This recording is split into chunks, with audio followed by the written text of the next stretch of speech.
آسام میں آج جو NRC کی لسٹ جاری ہوئی ہے اس لسٹ سے یہ اندازہ ہوتا ہے کہ 40,07,000 لوگوں کو حق شہریت سے محروم کر دیا گیا ہے۔ آپ کو یاد ہوگا کہ جب NRC کا گٹھن ہوا تھا تو ملک بھر میں لوگوں نے اور خاص کر آسام کے لوگوں نے اس بات کا اطمینان کا اظہار کیا تھا کہ جو پورا NRC پروسیس ہوگا بہت شفافیت کے ساتھ اور بہت غیر جانبدارانہ طور کے اوپر وہ اپنا کام کرے گا، لیکن المیہ یہ ہے کہ NRC افسران نے جس تعصب کے ساتھ اس لسٹ کو تیار کیا ہے اس سے یہ لگتا ہے کہ آسام کو بنگالی زبان کے بولنے والوں سے وہ پاک کرنا چاہتے ہیں۔ یہ کتنی ستم ظریفی ہے کہ NRC کے افسران نے بھارت سرکار کے ٹریول ڈاکیومنٹ، پاسپورٹ اور یہاں کی شہریت کا ایک اہم دستاویز آدھار کارڈ کو بھی شہریت کے طور پہ نہیں مانا، اور لاکھوں لوگ ایسے ہیں جن کے پاس پاسپورٹ بھی ہیں اور آدھار کارڈ بھی ہیں، ان کو اس فہرست سے غائب کر دیا۔ یہ کتنے ستم ظریفی کی بات ہے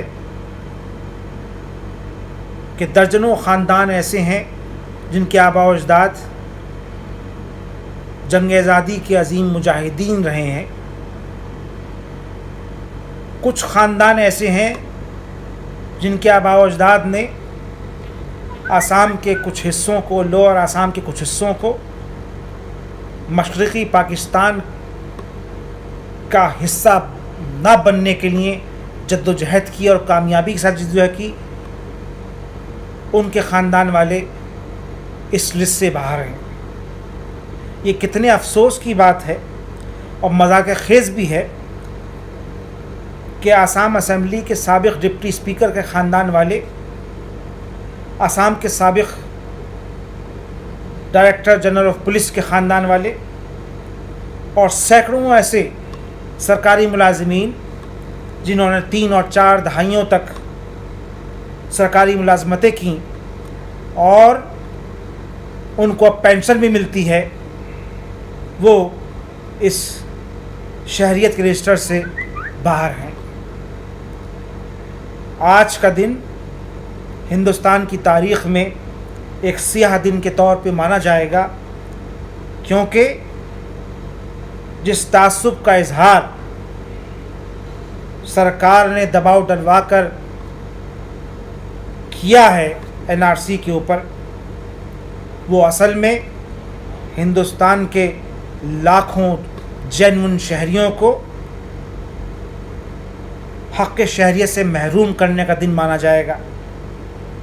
اور یہ دن ہندوستان کی ایکتا، یہاں کے امن اور یہاں کے بھائی چارہ کو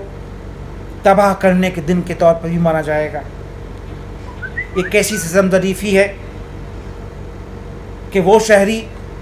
جن کے آباء و اجداد برس پہلے بہار سے نقل مکانی کر کے آسام میں جا کر بس گئے تھے، ان کے نام بھی اس شہری رجسٹر کے اندر موجود نہیں ہیں۔ اس کا سارا مطلب کیا ہے؟ اس کا مطلب سیدھا ایک ہے کہ ہندوستان کو سیاسی فائدوں کے لیے مذہبی بنیاد کے اوپر پولرائز کر دیا جائے۔ اس کا ایک مطلب یہ بھی ہے کہ ہندوستان کی بھولی بھالی عوام کو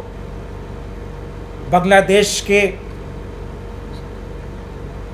درانداز شہریوں کا ہوا دکھا کر ان میں خوف و ہراس پیدا کیا جائے۔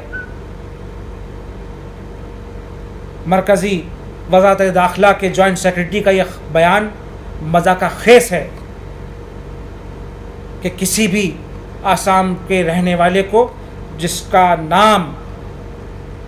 اس شہریت کے رجسٹر میں نہیں آیا ہے اس کو کنسنٹریشن کیمپ میں نہیں رکھا جائے گا۔ آپ مرکزی وزارت داخلہ کے ذمہ داران اور مرکزی وزیر داخلہ یہ چھلاوا کر رہے ہیں، کیونکہ ان کو معلوم ہے کہ 40 لاکھ لوگوں کو کسی کنسنٹریشن کیمپ میں یہ رکھ بھی نہیں سکتے ہیں۔ 40 لاکھ لوگوں کو اگر رکھیں گے تو ان کا سرکاری خزانے پر بوجھ کتنا ہوگا، یہ کچھ معلوم نہیں ان کو کیا۔ اس لیے ان کی یہ ساری تعویلات چھلاوا ہیں، کیونکہ ان کو یہ بھی معلوم ہے کہ اگر کوئی کنسنٹریشن کیمپ بنایا جاتا ہے تو اس میں رہنے والوں کی سیفٹی کا، کھانے پینے کا اور دوسری سہولیات، طبی سہولیات کا تمام تر ذمہ داری اس سرکار پر ہوتی ہے جو کنسنٹریشن کیمپ بناتی ہے۔ تو یہ مذاقہ خیز بیان دینا بند کریں اور ہندوستان کو مذہبی لائنوں کے اوپر تقسیم کرنا سرکار کو بند کرنا چاہیے، اور ایسے کام کرنے چاہیے جس سے بے سہارا لوگوں کا کوئی پرسان حال جو ہے وہ نہ ہو۔ اس کی ہم مذمت کرتے ہیں اور سرکار سے مانگ کرتے ہیں کہ آپ کی ایک جو ہیومن رسپانسبلٹی ہے وہ کہاں ہے، اور آپ یہ کھیل کب تک کرتے رہیں گے۔